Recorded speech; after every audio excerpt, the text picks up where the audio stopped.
Kadang Allah berkehendak untuk meningkatkan derajat seseorang, mengubah hidup seseorang dengan satu diagnosa penyakit, dengan serangkaian kalimat dari dokter, dengan satu buah pemeriksaan diagnostik. Seperti yang dialami oleh saudara kita, Vidi Aldiano. Tapi sebenarnya yang menarik perhatian saya bukan hanya tentang penyakit kankernya, tapi tentang apa yang berubah dari cara pandangnya memandang kehidupan, dan apa yang berubah dari cara pandangnya memandang kedekatan antara hamba dengan Tuhannya. Jika cerita ini menemukan jalannya ke dalam hati Anda, izinkan kisah ini untuk terus hidup dengan subscribe, like, dan membagikannya, serta memberikan komentarmu. Punya properti sekian, punya harta sekian, satu dapat penyakit yang rasanya saat itu adalah penyakit yang paling ganas ya di dalam seumur hidup gue. Gak ada gunanya. 10 tahun, 12 tahun gue berkarya itu apa gunanya kalau gue nggak bisa sehat dan nggak bisa menikmati itu semuanya gitu kan. Dan akhirnya gue bingung mau cerita sama siapa. Nah akhirnya yaudah gue memutuskan hari itu gue mau sholat. Ya itu mungkin gue nggak mengerti ya semua arti-arti dari bacaan sholat gue, tapi gue baca semuanya dengan sangat-sangat perlahan. Dan di tengah-tengah sholat itu gue nangis sendirian di kamar hotel gue, nangis, dan gue masih merinding sih cerita kayak gini. Sekarang gue masih ingat sekali kayak momennya pertama kali gue bisa kayak curhat sama seseorang yang sudah lama sekali gue tidak omongin dan ngobrol bareng. Tapi gue rasa banyak kasih sayang langsung kayak masuk ke hati gue yang tadinya gue nggak happy, tiba-tiba gue langsung ngerasa tenang, aman, nyaman, dan dipeluk. Rasanya gimana sih soal rasanya? Wah ini gue mau nangis kalau sampai kayak gini. Tapi kayak gue untuk pertama kalinya dalam situasi yang gue berat ya, biasa gue mau operasi, tapi gue mendapatkan sebuah rasa yang luar biasa di tengah-tengah gue lagi baca kalimat sholat yang gue juga mungkin gue nggak ngerti, tapi kayak ada yang bisa ada yang meluk gue gitu. Sampai hari ini ya gue sangat amat bersyukur malahan dikasih penyakit dan dikasih momen itu, karena kalau enggak kayaknya gue nggak punya koneksi itu, dan sampai sekarang alhamdulillah gue ngerasa cukup gitu. Ya kekurangan gue, semua penyakit gue segala macam, tapi gue nggak pernah melihat ini sebagai sesuatu ujian lagi gitu. Ini adalah sebuah karunia gitu yang Tuhan kasih ke gue. Dan akhirnya dari saat itu gue ngerasa sholat itu, dari hari itu gue sholat itu bukan karena gue kewajiban, tapi kayak sebagai tanda gue bersyukur. Karena kalau gue nggak sholat rasanya gue nggak bersyukur gitu. Jadi gue malu sama diri gue sendiri. Vidi Aldiano, ia wafat di 7 Maret 2026 dalam usia yang cukup muda, 35 tahun, di bulan Ramadan, dan didampingi oleh seluruh keluarga tercintanya. 7 tahun melawan kanker stadium 3. Dan di tengah semua itu, hal yang menarik adalah ia tidak marah, ia tidak menyesal. Ia justru mengatakan bahwa cobaan dari Allah ini sudah mengubahnya menjadi orang yang jauh lebih baik. Mungkin kita menyebutnya hebat ya, keren ya, ia adalah orang yang kuat. Tapi Rasulullah SAW mengatakan, jika engkau mau bersabar, maka bagimu surga. Hadis riwayat Muslim dan Bukhari. Saudaraku, kehidupan Vidi pada saat itu terlihat sempurna ya. Karir yang cemerlang, penggemar yang setia, kehidupan sosial yang baik, kawan-kawan yang bersahabat, kehidupan rumah tangga, ayah dan ibu, keluarga yang support. Tapi satu hasil diagnosa merubah cara berpikirnya tentang dunia dan cara berpikirnya tentang kehidupan setelahnya. Dulu hal yang kita anggap biasa sekarang menjadi luar biasa. Dulu kebersamaan kita dengan keluarga kita anggap biasa, tapi ternyata itu adalah harta yang paling berharga. Ada banyak hal yang tidak bisa kita kendalikan. Ada hal yang hanya bisa kita terima dengan ridho, ada hal yang hanya bisa kita terima dengan ikhlas. Dan saudara kita Vidi mulai menghargai waktunya. Ia lebih menghargai tubuhnya, ia lebih menghargai kesehatannya, dan ia lebih menghargai orang-orang yang ia cintai. Dulu hal yang biasa tiba-tiba menjadi sangat berharga. Dan menariknya lagi, banyak orang yang ketika diuji dengan sakit mulai memahami sesuatu yang jauh lebih besar, yang jauh lebih bermakna, yang seolah-olah sakit itu adalah alarm dari Allah bahwa inilah mana hidupmu yang sebenarnya. Selain dari saudara kita Vidi yang memberikan kita banyak hikmah tentang keberkahan yang ia alami dengan penyakitnya, saya juga teringat dengan kisah seorang nabi yang Allah abadikan namanya di Al-Quran sebagai nabi yang sabar. Yes, beliau adalah Nabi Ayub alaihissalam. Nabi Ayub alaihissalam adalah salah satu nabi yang Allah berikan sakit luar biasa ya, sakit dalam rentang waktu. Ada yang mengatakan 6 tahun, ada yang mengatakan 7 tahun, dan ada yang mengatakan hingga 18 tahun. Jadi bukan karena Nabi Ayub itu kuat, tapi karena cara dia mengeluh. Karena orang sakit itu, kayak misalnya kita sakit ya, kayaknya kita tuh pengen banget ngeluh. Nah, caranya Nabi Ayub mengeluh itu luar biasa. Begitu indah, begitu elegan, dan menggetarkan langit. Jadi Nabi Ayub alaihissalam itu dulunya adalah seorang yang kaya raya, seorang bangsawan, dan bernasab orang soleh.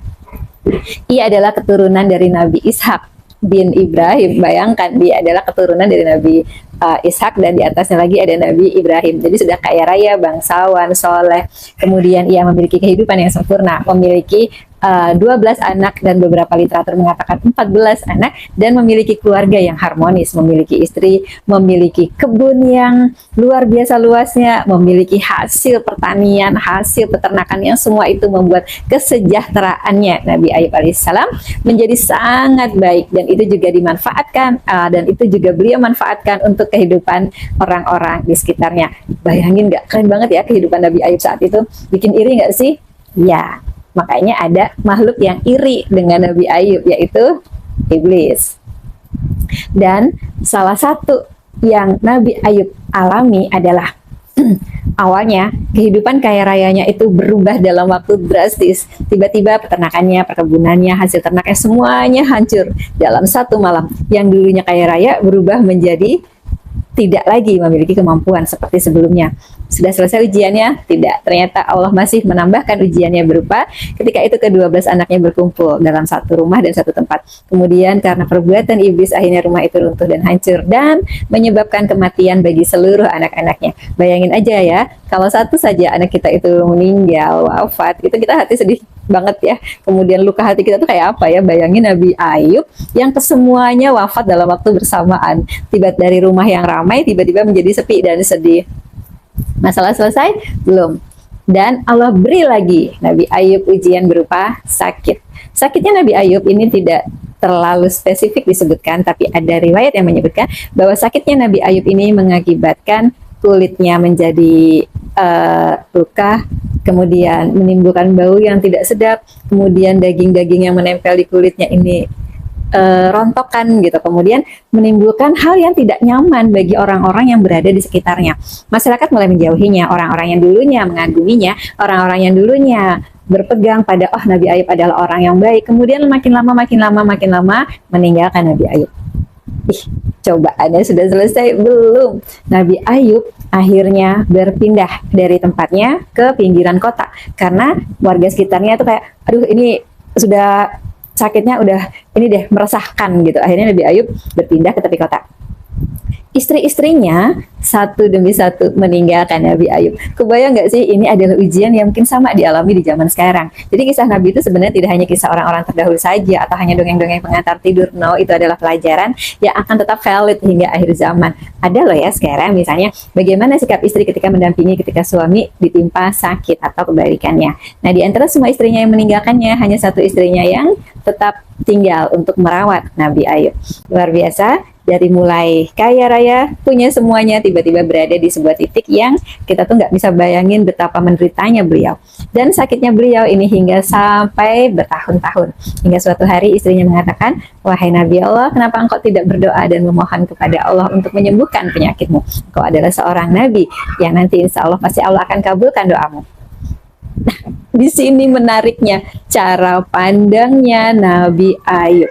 Nabi Ayub bisa mengatakan, dibandingkan dengan lamanya sakitku, Allah telah memberikan waktu yang jauh lebih banyak dengan nikmat-nikmat yang Allah berikan kepadaku.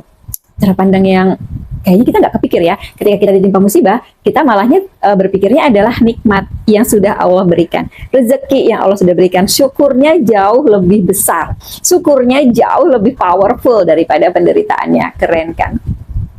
Hingga akhirnya Nabi Ayub di suatu saat mengangkat kedua tangannya, melihat ke atas, menundukkan kepalanya ke bawah, dan Nabi Ayub berdoa. Doa ini diabadikan oleh Allah di surah Al-Anbiya ayat 83. Rabbi anni masanni yadurru wa anta arhamur rahimin.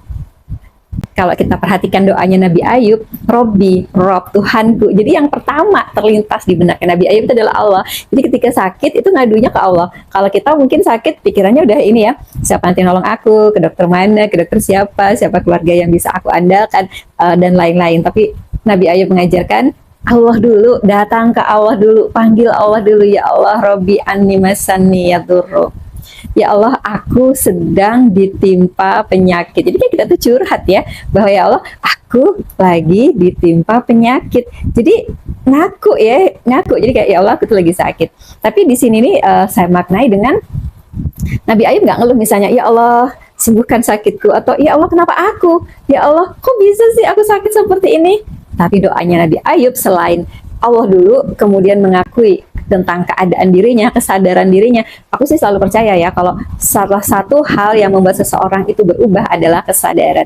Jadi Nabi Ayub itu sudah menyadari dengan keadaan dirinya. Dia menyebutkan dirinya sakit tanpa mengeluh. Nabi Ayub nggak mengatakan, ya Allah aku sangat menderita, ya Allah aku nggak kuat dengan ujianmu ya Allah. Enggak.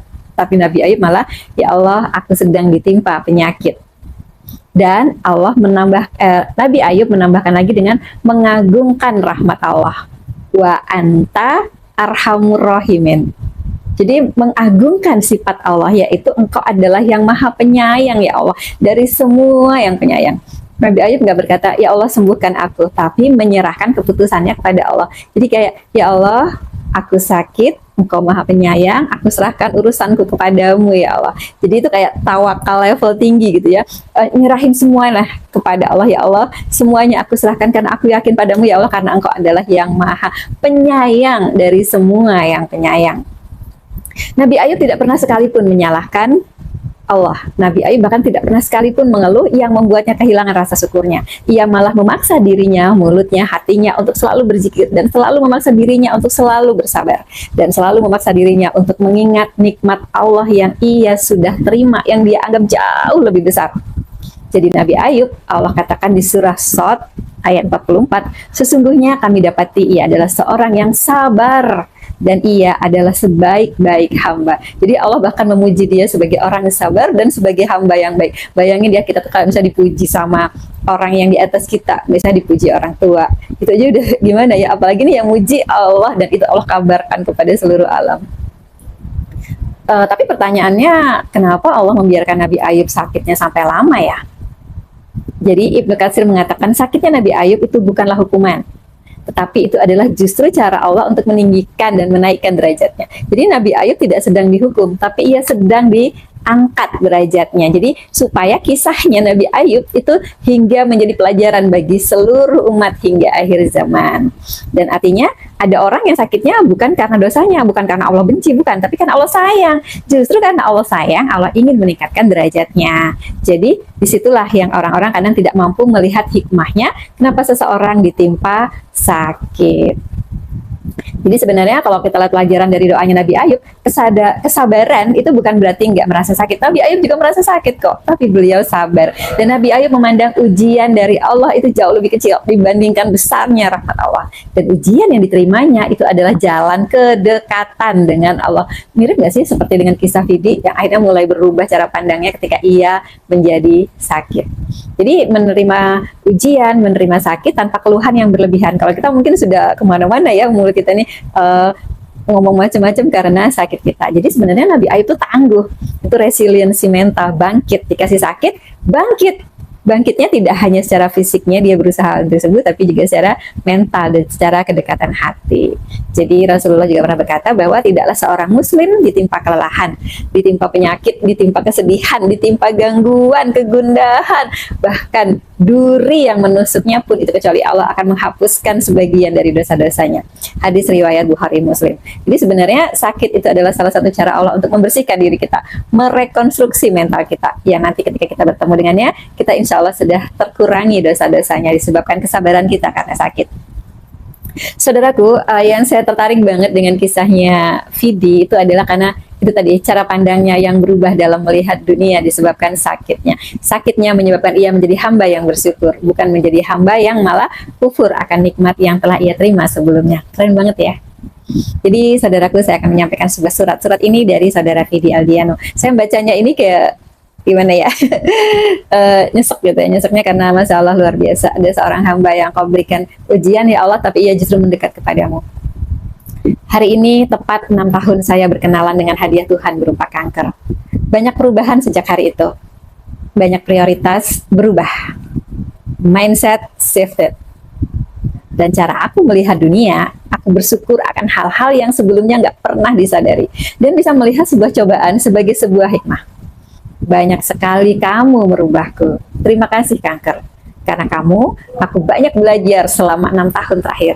Arti kesabaran, arti berserah, arti ikhlas, arti mencintai orang-orang yang genuine sepenuhnya. Kuharap perjumpaan kita bisa berakhir secepatnya, sesuai izin dari Allah yang Maha Kuasa. Namun, aku menerima dengan penuh kesabaran, dan ia menjadi bagian dari diriku selama 6 tahun belakangan ini. Kisah Fidi dan kisah Nabi Ayub mengajarkan kepada kita bahwa sebenarnya masalah terbesar manusia itu bukannya selalu penderitaannya, tapi adalah karena cara pandang kita terhadap penderitaan, cara pandang kita terhadap ujian. Apakah itu musibah? Apakah kita memandangnya itu sebuah kesempatan untuk menjadi jalan menuju Allah? Jika kisah ini memberi manfaat untukmu, berikan subscribe-mu, like, dan komentar. Dan juga share agar kamu mendapatkan amal kebaikan karena menyampaikan kebaikan, dan agar kisah ini menjadi pembelajaran bagi makin banyak orang. Karena terkadang kisah sederhana bisa menguatkan hati seseorang yang sedang berjuang. Setiap kisah selalu menyimpan hikmah jika kita mau melihatnya. Within the Heart, bersama saya, Adriana Sukacerita. Assalamualaikum warahmatullahi wabarakatuh.